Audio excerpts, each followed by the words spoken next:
Так. Дорогие родители, всем добро пожаловать. К нам уже подключился Патрик. Сейчас он включит свое видео и включит как раз также звук, чтобы мы могли с ним пообщаться.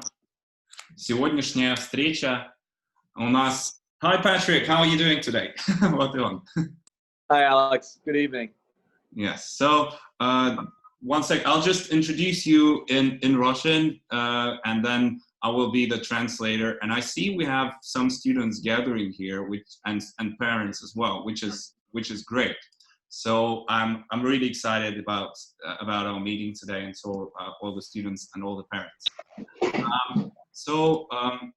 Дорогие родители, добрый вечер, дорогие студенты. Я знаю, что вы здесь тоже есть. Сегодня на связи с вами Александр Желтов, основатель компании Educate Online. Скорее всего, вы с нами уже обучаетесь, либо вы думаете об этом. Я знаю, что Наталья Лапкина также пригласила несколько человек из своего комьюнити. Так что мы с радостью сегодня для вас проведем встречу с Патриком. Да, Наталья, здравствуйте. Расскажу, кто такой Патрик. Патрик — это эксперт в образовании в зарубежном. Почему? Потому что он является основателем ассоциации School Connections в США. В нее входит более 400 школ в США. Это школы-пансионы, в том числе теперь и онлайн-школы, так как онлайн сейчас завоевывает так или иначе мировое пространство. А также он является директором Wakefield Country Day School. Это школа, которая находится в Вирджинии. И это школа, с которой мы сотрудничаем как по офлайну, так и по онлайну. Почему я пригласил сегодня Патрика сюда? Потому что у него уже больше 30 лет опыта с точки зрения школы, с точки зрения вузов. Я знаю, что вы все настроены на то, чтобы в дальнейшем уже поступать в вузы, поступать в топовые школы. И сегодня как раз будет возможность задать Патрику вопросы. Мы на них будем отвечать. Дело в том, что так как Патрик говорит на английском языке, кто-то из вас говорит на английском, кто-то не говорит на английском. По этой причине я буду переводить. Сегодня выступлю в том числе в роли переводчика. И предлагаю нам сделать следующий формат коммуникации, что вы можете с радостью написать ваши вопросы в чат, которые будут. У нас уже есть несколько вопросов, которые нам прислали заранее. Мы сначала ответим на них, и после чего перейдем уже к тем вопросам, которые будут поступать в чате. Встреча продлится примерно час. У вас есть возможность задать вопросы. Если мы чуть не успеем, то обязательно потом ответим в письменной форме. So, Patrick, thank you so much for joining us today. You see, we have quite a big community of parents as well as students today with us. We already have 28 people. You're a very popular person, I can see. So, That must be.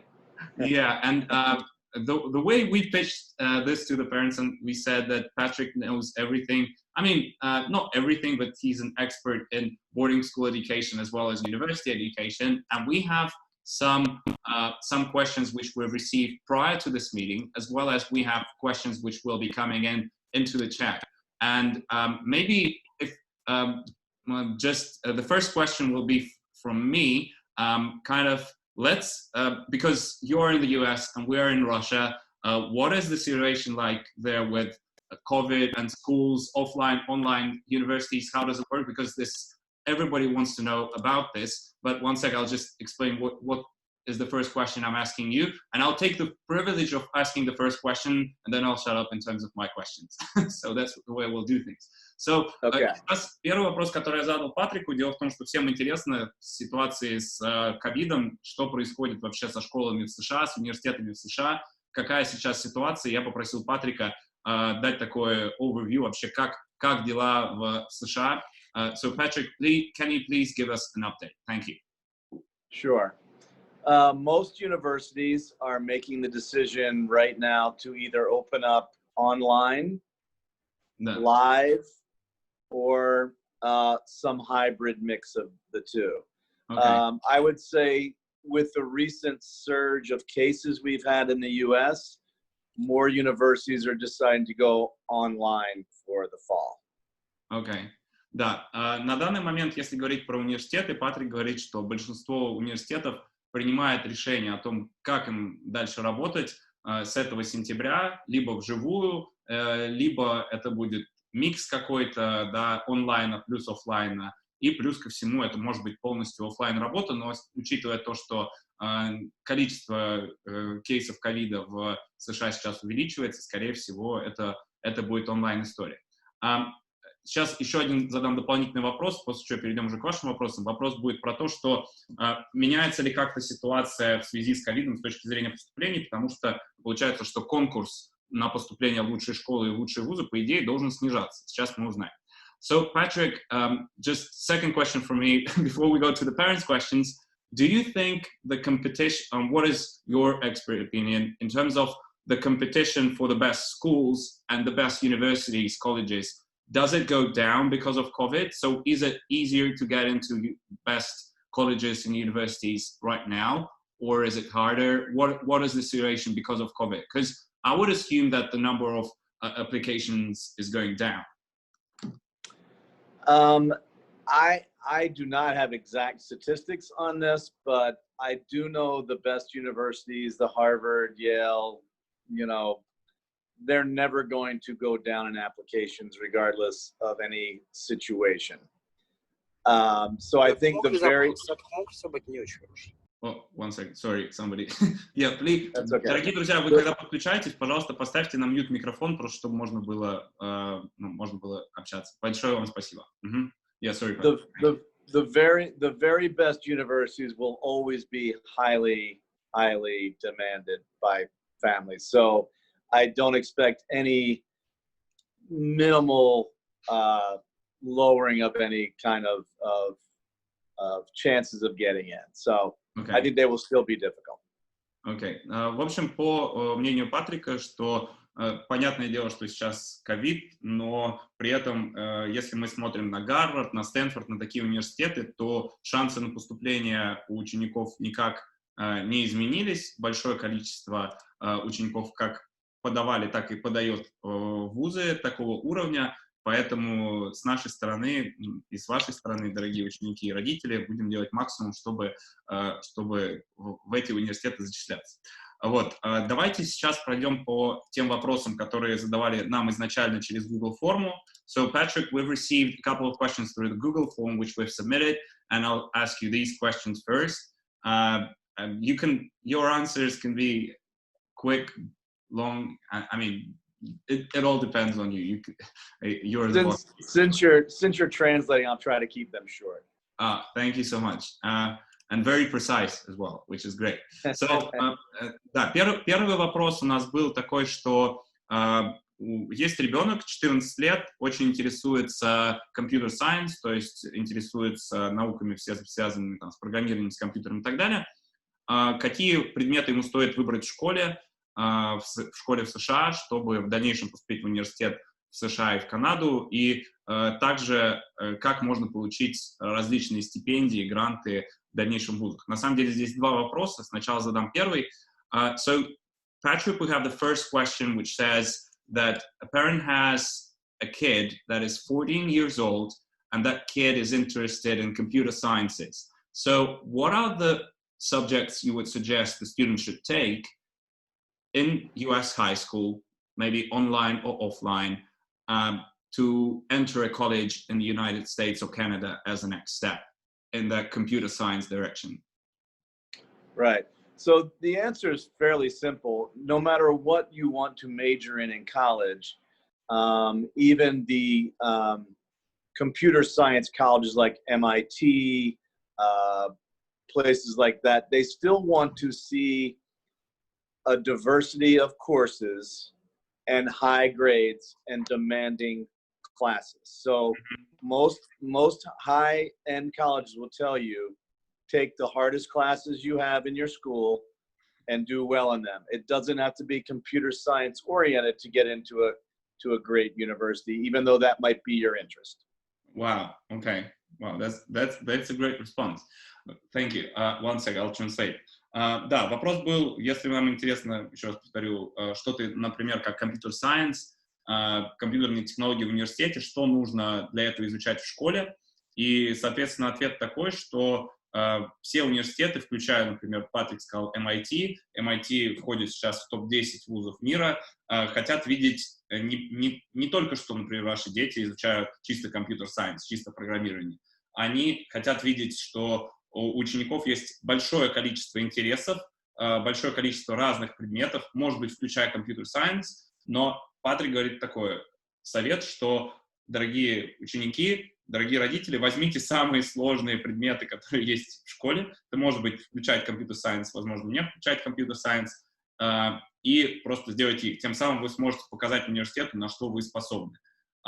Сейчас я еще задам вопрос, так как есть предметы повышенной сложности AP, насколько университеты на это будут смотреть в данном случае, и перейду уже ко второй части вопроса.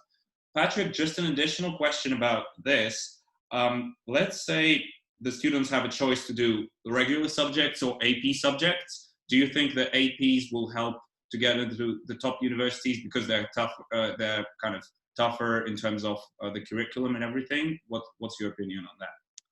Yes, again, I think what the colleges will tell you is take the most demanding course. So if you can take 6 advanced placement courses a year, that would be very demanding. However, if your school does not have access to advanced placement courses, then the college would tell you take the best courses you can take at your school. Okay. So they won't tell you IB, AP. They'll tell you for your situation and your school, take the best and most demanding courses you can. Okay. Да, по поводу предметов AP, которые как раз многие изучают в американской школе, либо думают их делать, здесь история такая, что да, если в школе доступны AP, обязательно лучше сконцентрироваться на них, если такая возможность есть, потому что не для всех подходит. Но если мы смотрим на самые топовые университеты, то лучше всего делать предметы AP, если они доступны, если они недоступны в вашей школе, такой, может быть, то при этом просто возьмите самые сложные такие demanding courses, что означает, что они должны быть самыми такими, я по-русски просто не знаю слова, challenging, это самыми теми предметами, которые будут заставлять ваших детей, либо вас, если вы ученик, стремиться к большему. Окей, сейчас перейдем ко второй части вопроса по поводу того, как получить различные скидки, стипендии в университетах. Я думаю, для многих это интересно. So, Patrick, и я, кстати, про школу по поводу этого тоже спрошу, потому что многие еще думают пойти в школу, и хочется об этом тоже узнать. So, Patrick, now the second part of the question was about scholarships.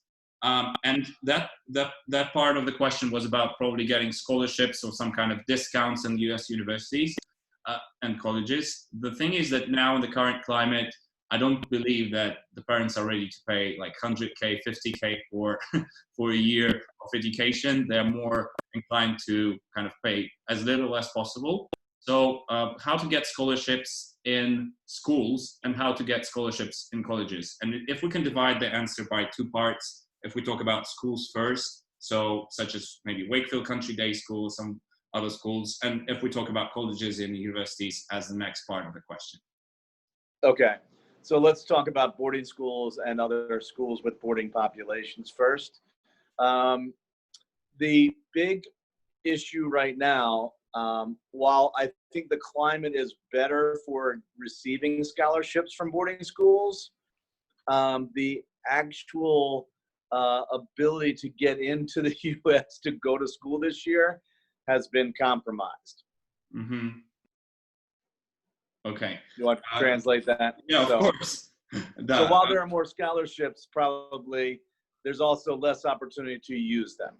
Да, если мы говорим про какие-то стипендии, гранты и сколоршипы, как их называют в США, именно с точки зрения школ-пансионов, да, школ, в которые вы едете, там обучаетесь, и потом уже поступаете в университеты, то Патрик говорит, что сейчас этих возможностей их получить стало больше, но возможностей доехать до Америки стало практически 0, да, визы не выдают, поэтому ситуация с ними сейчас не очень понятна. Но просто по нашему опыту могу сказать, что если вы хотите в дальнейшем переходить в школу, если вы сейчас учитесь онлайн, потом думаете в офлайн переходить, мы с радостью поможем подать на такие сколоршипы и посмотреть, что получится. Главная задача — получить визу, и многие ученики сейчас их ждут. Сейчас узнаем по поводу университетов. And what about universities? And if we talk about universities, let's maybe talk not only about this year, because some of the students which enroll now, they'll go to university maybe in 2 years, 3 years. So boarding schools are not really an option today, but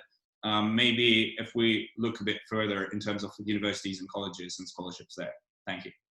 Okay. So I think this is the great unknown, because many universities are going to be losing a lot of money this year. Most colleges will not have, as we talked about, will not have live classes, meaning students aren't paying the same tuition, meaning there's less income for the school.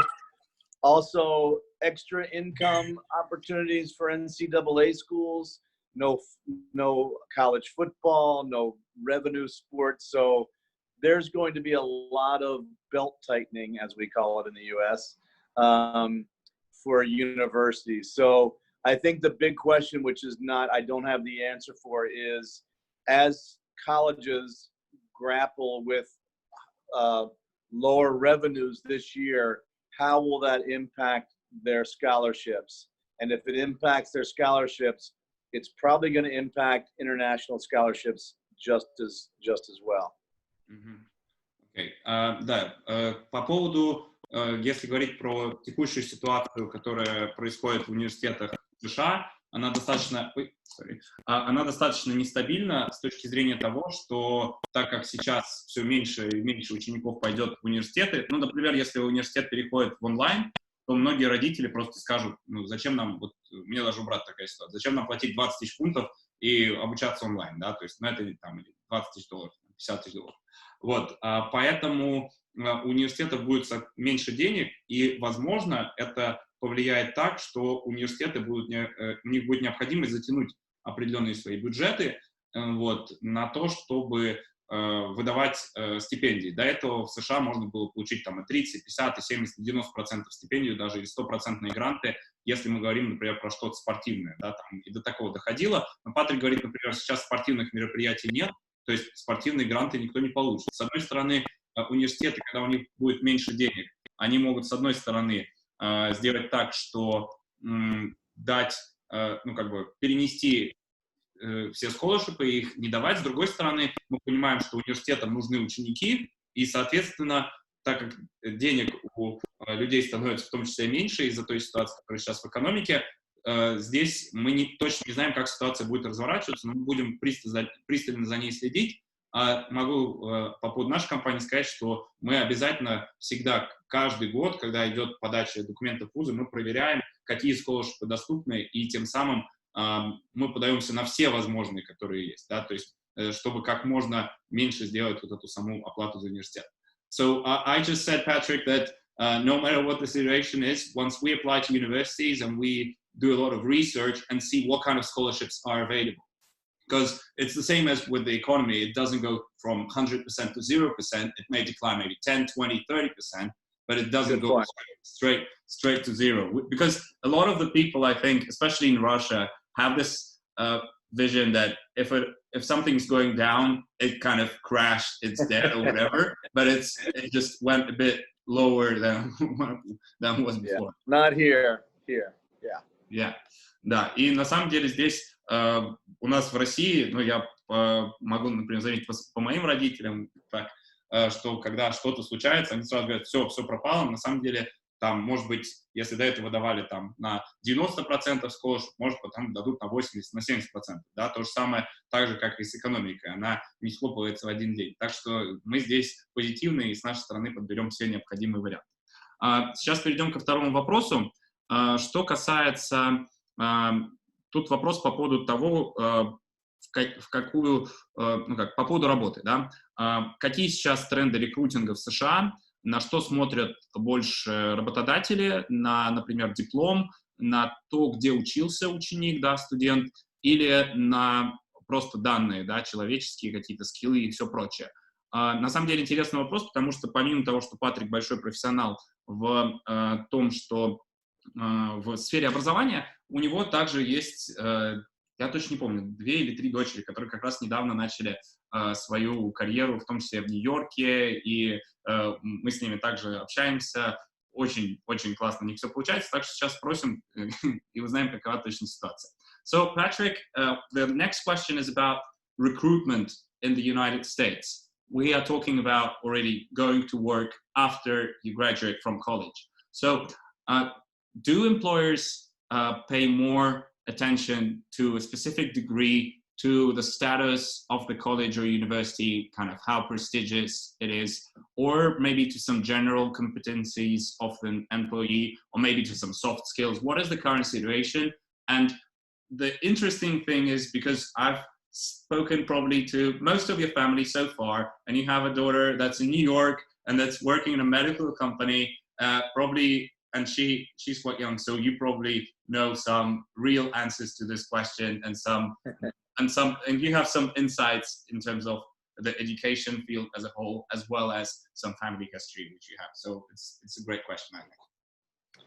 Okay, well, so there's a couple of answers. One, it's always helpful to go to a college that is recognizable to certain employers. So, for instance, if you want to be on Wall Street and be a broker or live in New York City in the business world, there are probably colleges that are going to help you do that a little bit easier. But I do think for example, yeah. So I went to the University of Virginia. Okay. There's a fantastic 2-year undergraduate business school. Mm-hmm. And many of those students who go to the UVA undergraduate business school get jobs on Wall Street. Okay, that's great. Thank you. So there are certain schools that have connections to certain areas of the job world. But I do think for most people, it is doing your very best in school. So having a good grades and a good transcript to show people. Earning some experience doing internships is especially important. So if there's a field you're interested in, while you're in college, do internships that are in that field to give you experience, which also helps you to meet people that might offer you a job when you graduate. Mm-hmm. Do you want to go with that so far? Yeah, sure. I'm making notes because there's so much cool stuff. Okay. I'm taking notes. Sorry. Yeah. Okay. So, and I would say my final thing is it never hurts to use your connections to people that you know. Yeah. So if you know Patrick, you're in good hands. Right. No. What I'm saying is that definitely that helps. Yeah. Окей. Да, здесь был вопрос по поводу того, на что смотрят как раз работодатели сейчас. Вот. И здесь ответов было от Патрика несколько. Первый ответ такой, что, конечно же, пойти в хороший топовый университет с именем — это очень полезно. Вот. Он привел пример, что есть вузы, у которых есть как раз связи с конкретными индустриями, конкретными компаниями, и это очень сильно помогает. Например, если хотите работать на Уолл-стрит или где-то в мире бизнеса в Нью-Йорке, то Патрик учился в университете Вирджинии, и это ему, так сказать, показало то, какие также, он пошел в сферу образования, какие также карьеры делают ученики после этого. То есть он говорит, что там как раз классная есть бизнес-школа, но и в целом, да, здесь стоит, когда вы рассматриваете вузы, посмотрите на сайтах вузов, мы также сразу с этим поможем, на сайтах вузов, куда потом идут ученики работать. То есть очень важно, чтобы было у университета хорошее имя. И, конечно, от себя могу добавить, что есть университеты и колледжи в США для отличников, есть для хорошистов, нужно просто сделать свой максимум. При этом, конечно, говоря про то, чтобы сделать свой максимум, и в школе, и в университете это очень важно. То есть, конечно же, все работодатели смотрят на оценки, которые дети получают, уже не дети, уже студенты получают в университетах. Ну, здесь очень простая логика. Если ты не можешь в университете нормально учиться, то либо ты предприниматель, либо ты что-то там творческое можешь делать, либо ты не сможешь хорошо выполнять работу. Да? То есть здесь вот такая у них логика. При этом также Патрик сказал по поводу того, что когда обучаешься в университете, очень важно проходить практики, интернатуры.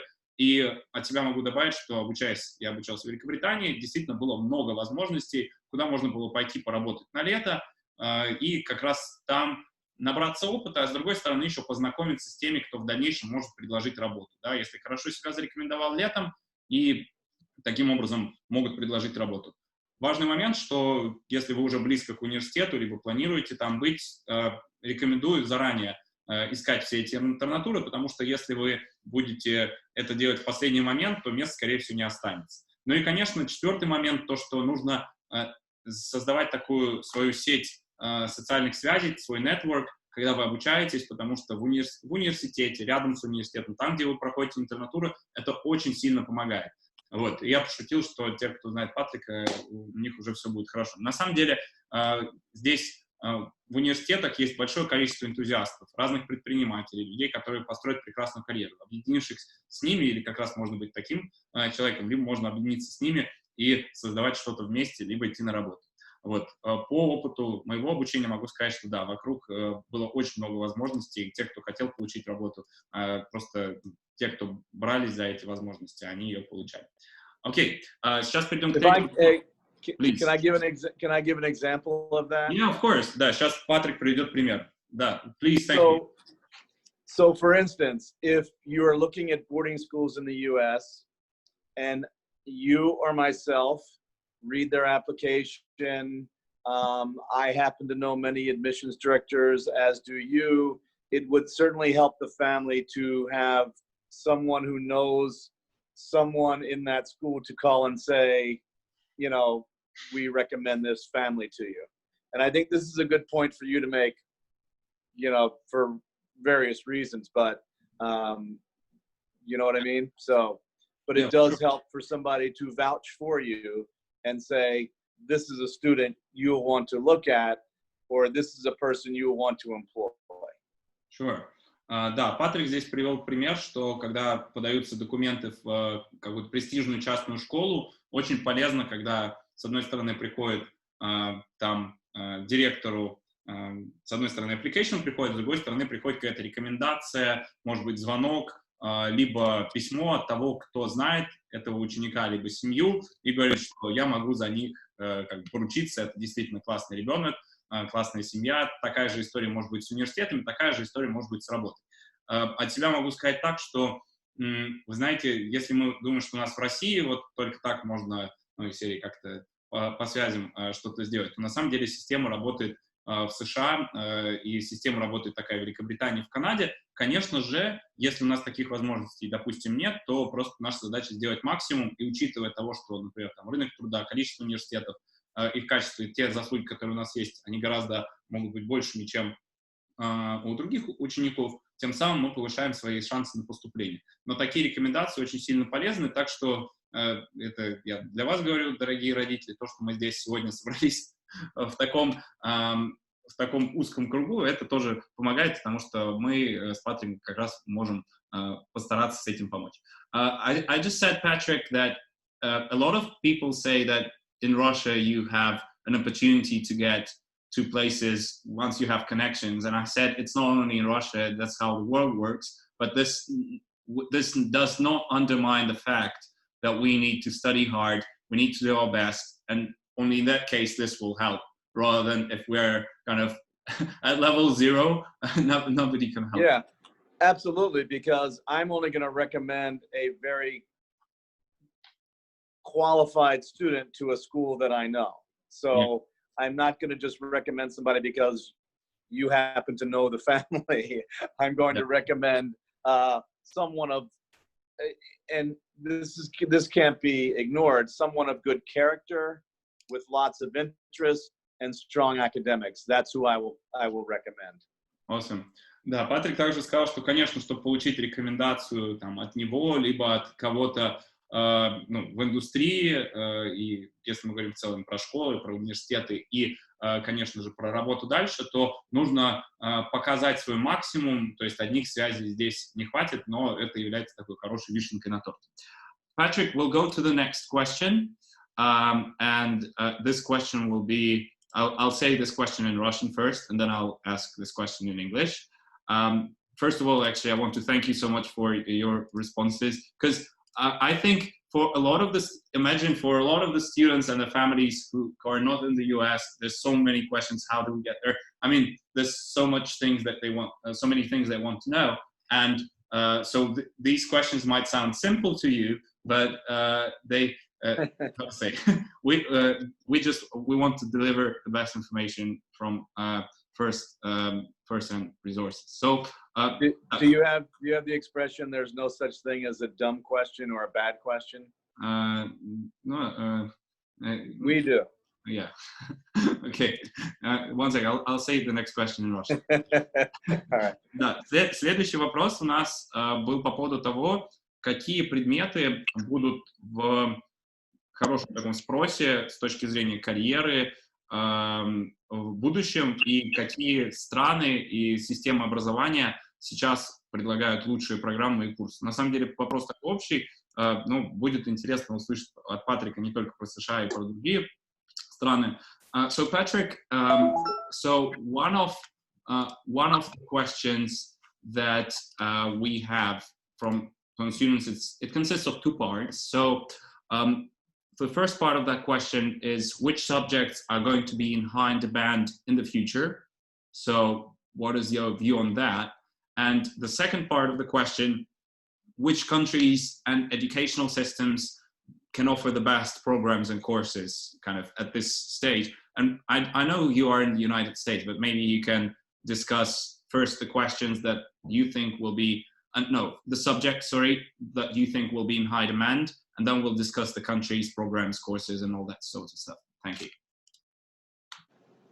If I had a crystal ball, I would be able to answer the first question, but I don't. I do think we're in a very unique time in history where the normal avenues to success in a field are less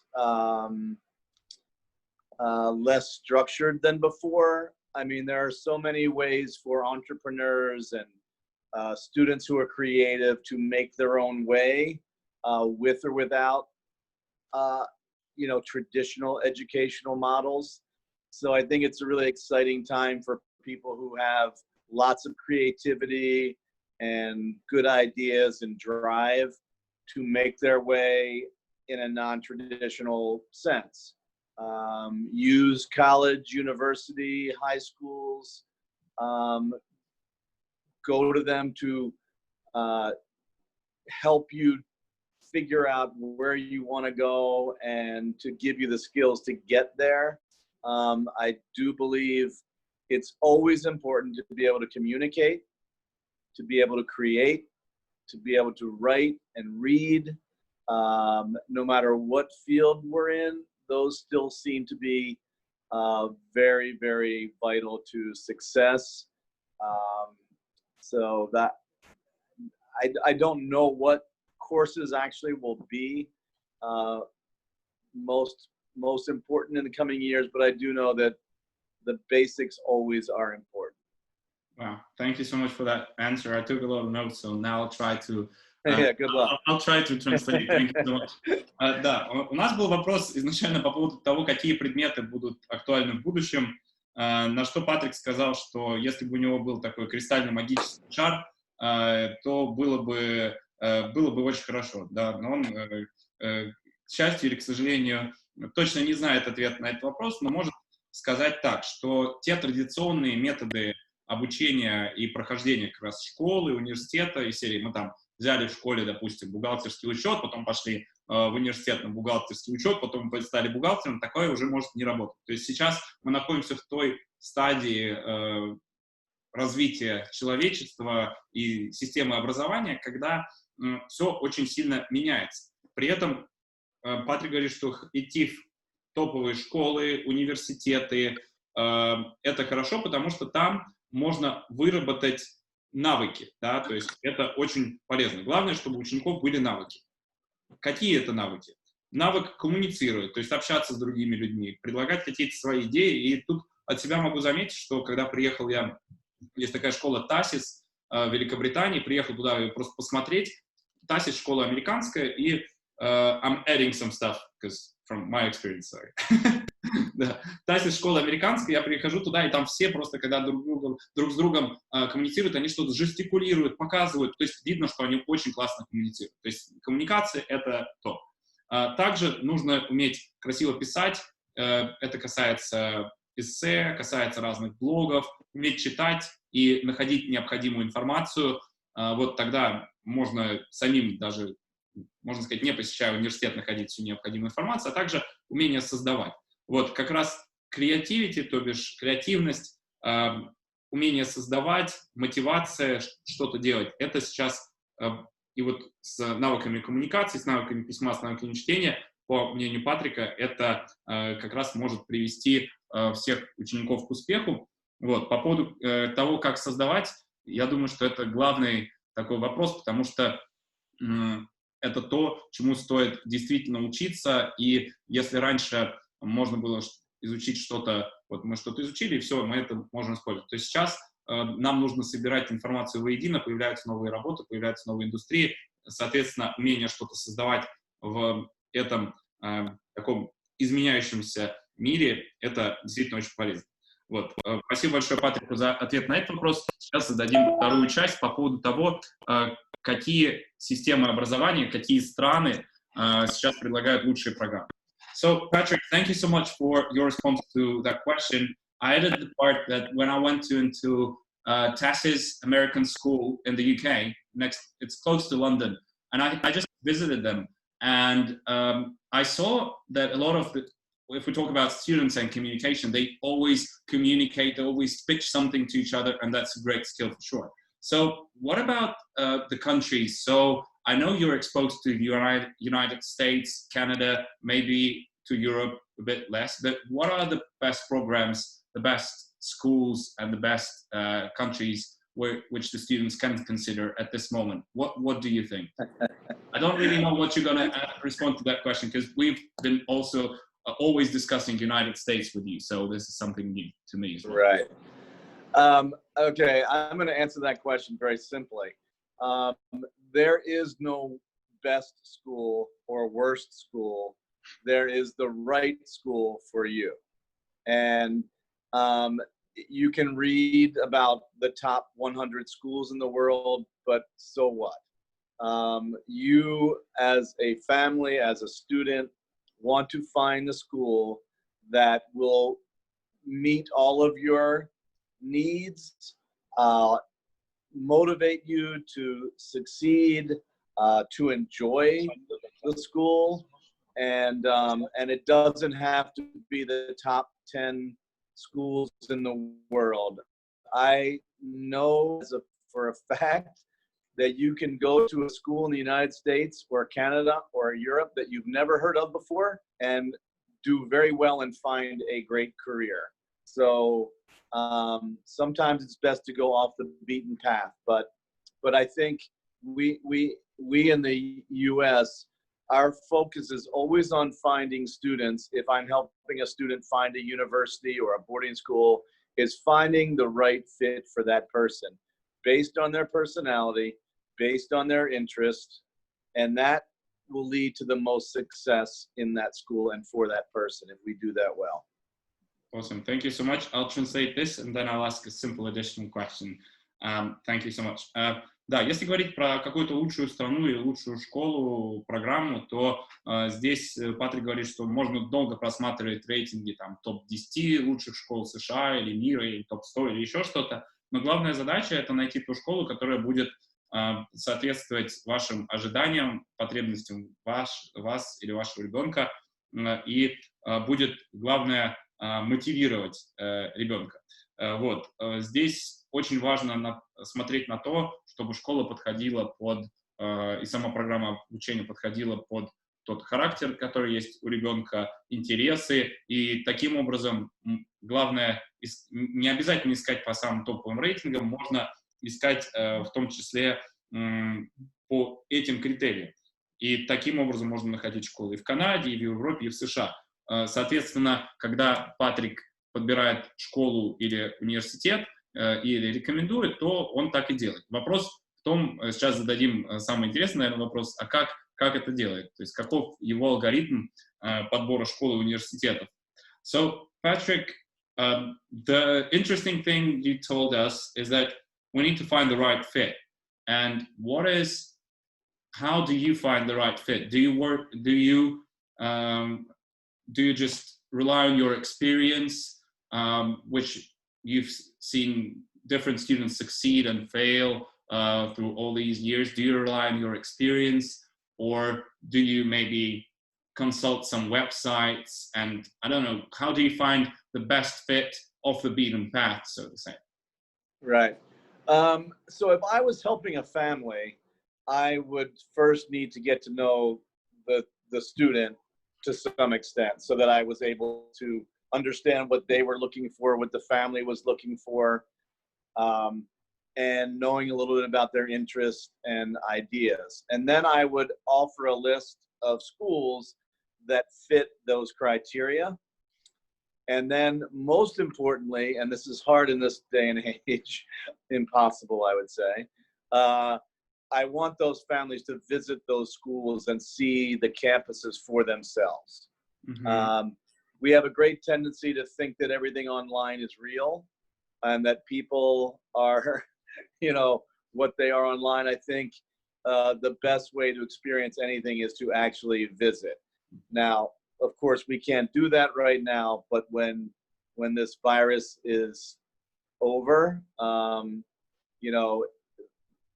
please keep in mind that you can hear from friends and this person that this is a great school, but you need to go and see yourself. And most of the time, I'd say 90% of the time, if a student looks at 5 to 10 schools, one of those schools will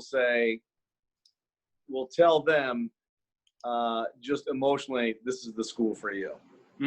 Same thing with universities. What do you think? I think so. Okay. I think so.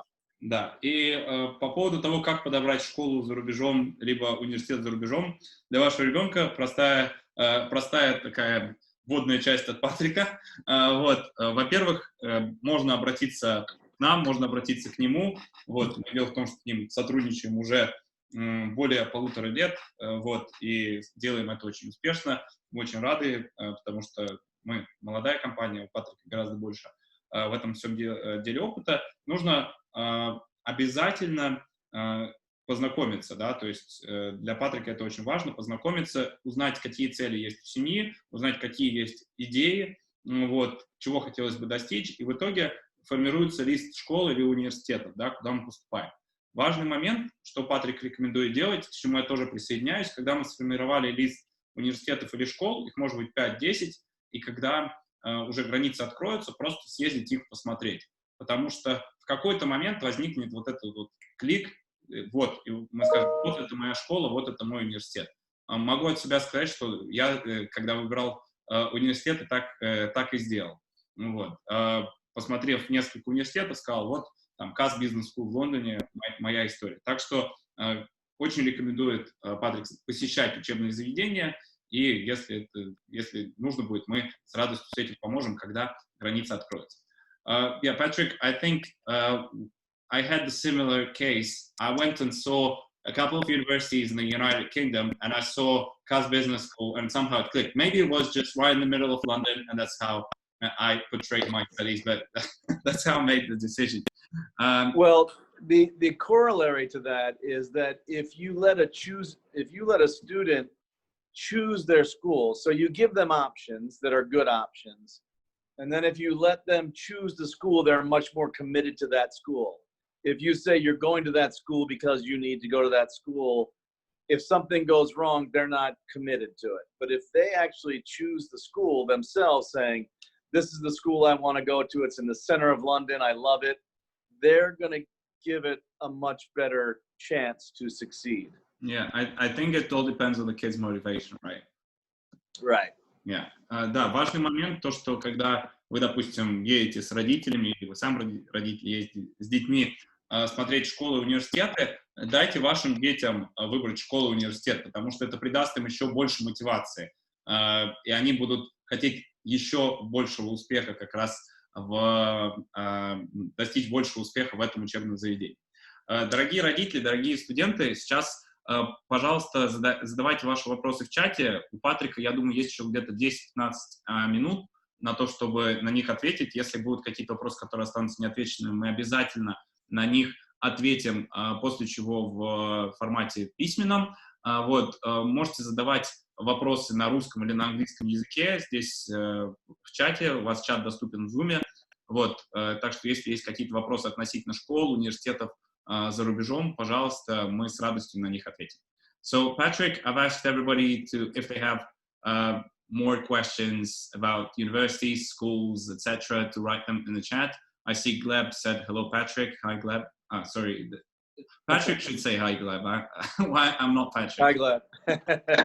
You're translating for me, so that's good. Yeah, exactly. I feel, how to say, I feel that somebody can do a better job at translating, but at the same time, hosting and managing something and translating, it's hard to combine all these things. Да, дорогие родители. Влад Семенов asked something.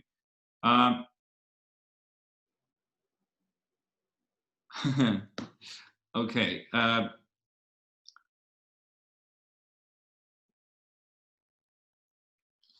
Да, вопрос от Влада по поводу того, как может школа в США предоставить, получается, сертификат, диплом школы для русского гражданина в случае, если у этого русского гражданина нет американского гражданства. На самом деле, и какой интерес в этом американской страны? Спасибо большое, Влад, отличный вопрос. На самом деле это, сейчас Патрик ответит. So, Patrick, there's a question there.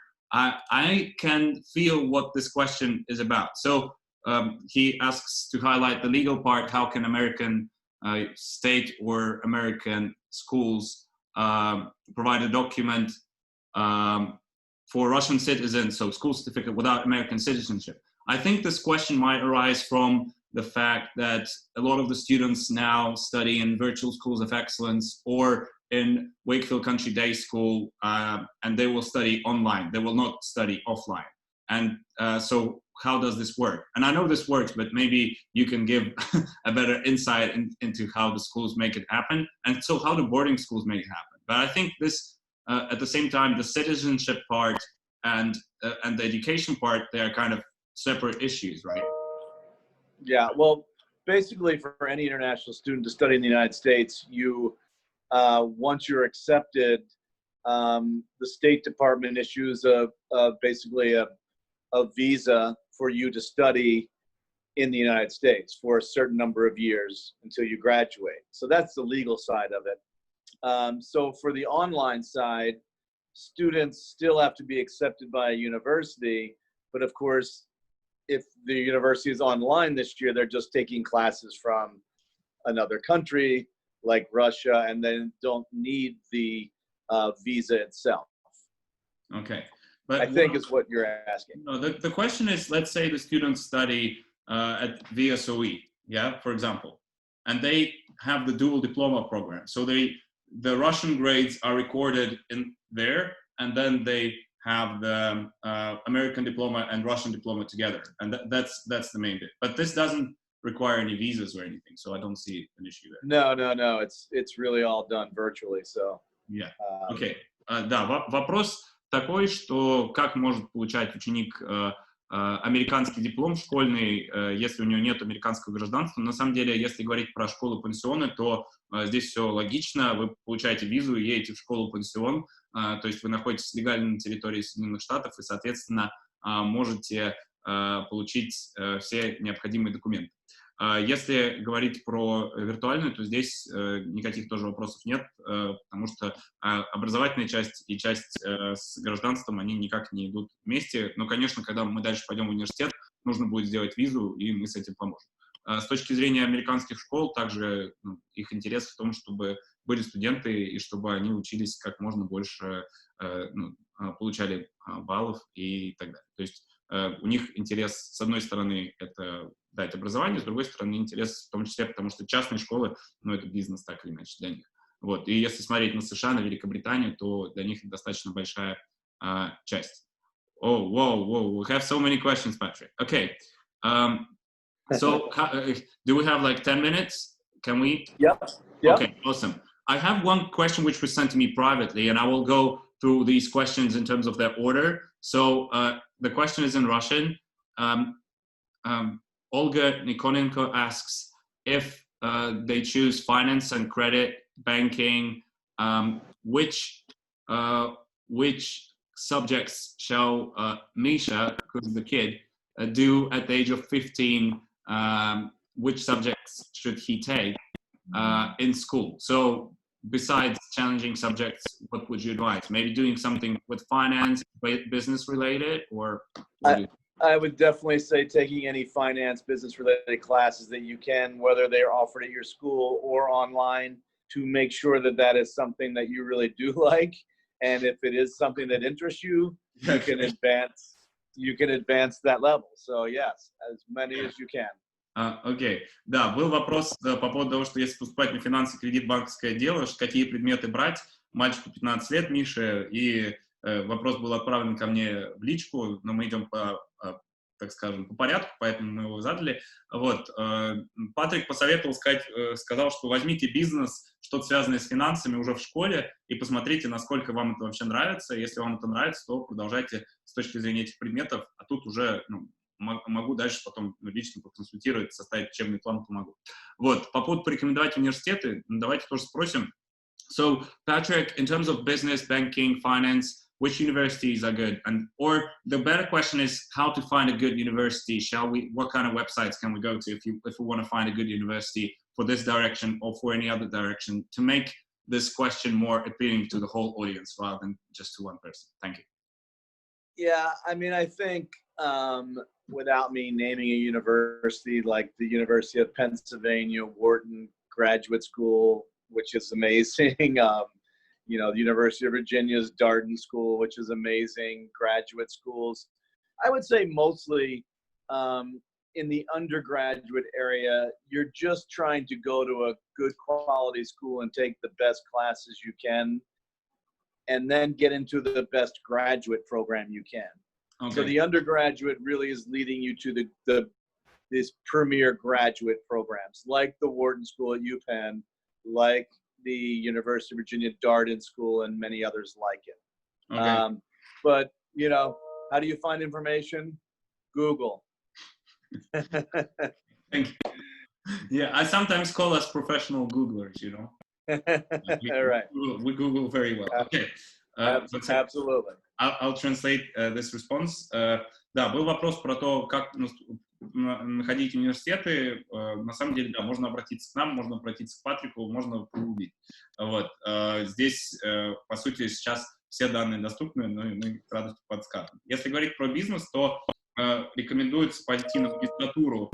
То есть есть graduate school, есть undergraduate school. Undergraduate school — это все, что связано с, по сути, бакалавриатом. Graduate school — это магистр, да. Вот. В Пенсильвании, Уортон, Вирджинии есть как раз интересные graduate schools, то есть туда можно пойти на магистратуру, но там нет бакалавриата. То есть наша задача — попасть в самый хороший из возможных университетов на бакалавриат, там взять большое количество интересных нам предметов, классно себя проявить и потом поступить на магистратуру. Тут по поводу даже Великобритании можно сказать, что многие сразу, например, в Оксфорд, Кембридж не поступают на undergraduate, но потом идут на магистратуру, туда гораздо легче. То есть здесь похожая история. Okay, the next question is from Gleb. He says, I'm really wondering what things will have weight in the portfolio because I'm trying to get mine together. Да, у Глеба вопрос по поводу портфолио, что он должен показать университету. Вот, сейчас задам это, помимо оценок, что я сейчас как раз этот вопрос задам Патрику. So, Patrick, from what we see in terms of the admission criteria for the best universities and colleges, there are grades which play a role.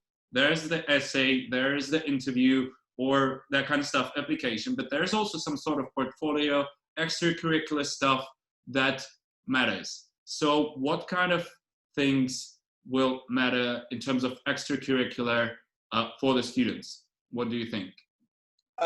This is where the admissions game is so random because, you know, let's say 50 students are applying for one position at Harvard. You know, what's going to set that person apart is very random.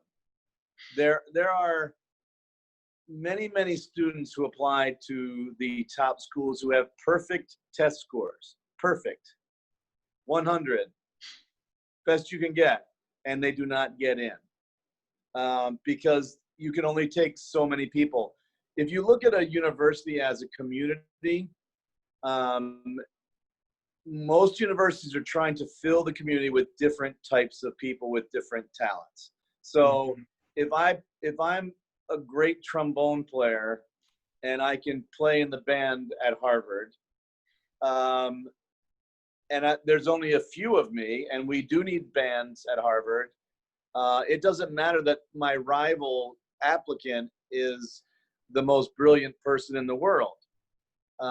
They need a trombone player for the band. So that's an extreme example, but they're trying to round out their community so that they're not all the same. So diversity is very important because you want students from around the world, you want students from around the country, you want students from different economic backgrounds, you want, and I'm speaking for Harvard here, which I probably shouldn't do, but you know, if it's my school like Wakefield, I want the whole to be the sum of its parts. I want lots of diversity among the students that are here so that the experiences of everyone are improved. Wow, that's a great answer. Thank you so much, Patrick. I'll translate now, and we'll probably hit 1 or 2 questions, and then the other questions will be answered electronically because we ready. Thank you so much. Здесь был вопрос по поводу того, что будет играть роль в таком портфолио для учеников, да, то есть что показать. Потому что университеты, понятное дело, что для них интересны оценки, но также им интересны не просто оценки, а также что может ученик привнести. И что, как раз Глеб спрашивал, что положить в свое портфолио, да, то есть как раз он сейчас собирает. Глеб большой молодец, что собираешь. Ответ был следующий, что, допустим, возьмем Гарвард. Вот, Патрик привел его в пример. Туда подают все с прекрасными оценками. 50 человек на одно место, допустим. При этом у всех прекрасные оценки. Университет хочет у себя видеть комьюнити, то бишь сообщество очень разных людей, из разных стран, с разными скиллами. Спортсменов, математиков. Патрик привел в пример даже тех, кто играет на тромбоне. Да? То есть, возможно, будет такое, что того, кто играет на тромбоне, возьмут, потому что как раз в команду или в музыкальную группу нужен им такой человек. При этом что это означает? Это означает то, что нужно чем-то очень сильно отличаться, что-то прям вот, чтобы сильно так выпирало. Если мы смотрим, например, на тех, кто по нашему опыту поступает в Стэнфорд, мальчик, он написал компьютерную игру, продал ее в 15 лет за $50 000, его Стэнфорд берет. Почему? Потому что он видит, что у него есть уже бизнес, определенный опыт, есть у него опыт с точки зрения уже кодинга и так далее. Здесь похожая история. То есть, Глеб, в данной ситуации просто подумай, в чем ты максимально силен, что тебе больше всего нравится делать, ну и просто в эту сторону. Потому что, ну, скорее всего, ты будешь подавать не в один университет, ты будешь подавать большое количество университетов, и в одном из топ-университетов будет интересно то, чем ты, соответственно, выделяешься. I said also that thank you. So I said that we're going to apply not to one university or college, we're going to apply to a lot of them. So 1 or 2 of them might see the way you stand out, and they will see, wow, you're kind of the best fit for our community. Yeah, and essays are very important. So don't discount the actual personal essay. Okay. The question, да, и также обязательный, очень важный момент, что есть еще эссе, которое пишется, это мотивационное письмо, не стоит как-то относиться к нему небрежно, то есть это прям очень тоже важный момент. Okay, let's go with the last question, and then we are going to make sure that we answer all of the questions by email. Так как у Патрика сейчас буквально пару минут осталось, мы сейчас зададим последний вопрос, который есть у нас, на который у нас есть время. Остальные вопросы мы вас благодарим за то, что вы задаете. Мы обязательно ответим всем по почте, а также пришлем запись сегодняшней встречи, если вам это будет интересно посмотреть еще раз или рассказать друзьям. So, Pavel is asking what, so let's say the kids apply to university and one of them has AP subjects, another one has IB, and another one has A levels. Okay, so 3 different students. Or let's say if I was doing myself, Alex, I was doing the first AP, or I was doing IB or A level. What is the level of these students once the university looks at them? Is one of these programs stronger? Is one of these programs kind of disregarded a bit more? So, or what's your opinion about this? Thank you. So IB, AP, and A levels. Okay, I'm a little biased.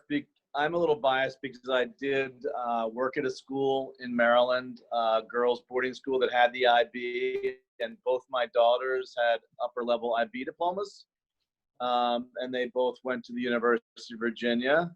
But I asked that question to many universities as I was taking them around to schools, and this is where I came up with the answer before. I was told without a doubt from every university they applied to, we don't care what you take as long as you take the hardest courses. So I do believe that all those things are fairly equal. Yes.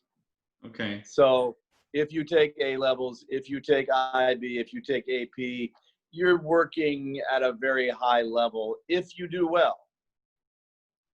Okay, thank you so much. Да, вопрос был по поводу того, что нам делать. AP — это американская программа, IB — международная, или A-level — британская. Патрик сказал, что у него есть немножко предрасположенность думать, что IB, потому что у него 2 дочки заканчивали IB и как раз поступили в топовый университет Вирджинии в США. Но когда Патрик общается с университетами, он также, так как у него целая федерация школ, он их приглашает в школы, они ходят, общаются, он им задает все-таки что, IB, AP или A-level, и университеты говорят, что им на самом деле без разницы. Главное, чтобы ученики брали самые сложные предметы из возможных. То есть у университетов, по крайней мере, университетов США нет определенной преференции. Если говорить про университеты Великобритании, то я по тому опыту, который я имею в этой индустрии, там, 7 лет, да, работы, еще до этого 6 лет обучения на постоянной основе, тоже не видел, чтобы университет одну программу предпочитал другой. Главное, действительно, себя классно показать. Сейчас мы на этом моменте закончим. Я обязательно сделаю так, что мы на оставшиеся вопросы Патрик ответит в письме. Дело в том, что ему сейчас нужно уже будет идти. Мы вас благодарим, дорогие родители, за то, что и дорогие ученики, за то, что вы сегодня были с нами. Вы всегда можете написать вопрос нам, почту, либо мы его переадресуем Патрику, либо сами ответим. Но так как Патрик является в этом большим экспертом, мы с радостью спросим у него. Мы благодарим вас за то, что вы были сегодня с нами. Извиняюсь, если на какие-то вопросы не ответили. Обязательно ответим. Мы будем такие встречи стремиться проводить регулярно и приглашать разных экспертов для того, чтобы сделать процесс вашего обучения еще более интересным и чтобы мы подумали о том, что же нам всем делать дальше. Thank you so much, Patrick. It's been a great pleasure to host you in our Zoom call today. That's the first time we organize something for the community of students who already study with us. And we are very grateful for all the responses and all the insights you've given to us. Even for me, with, I would not say years, but with some experience in the field of education, this has been tremendous, and this conversation has been of tremendous value. And usually when we talk to each other, we discuss business, kind of let's do this, let's do that, and now I've gained even more insights, and I'm sure so did the parents and so did the students. All the questions which have been unanswered, we'll make sure that we follow up with them via email, and I said that we're really happy to discuss things further, and the parents can ask me or you by email, and we'll make sure that we can communicate further.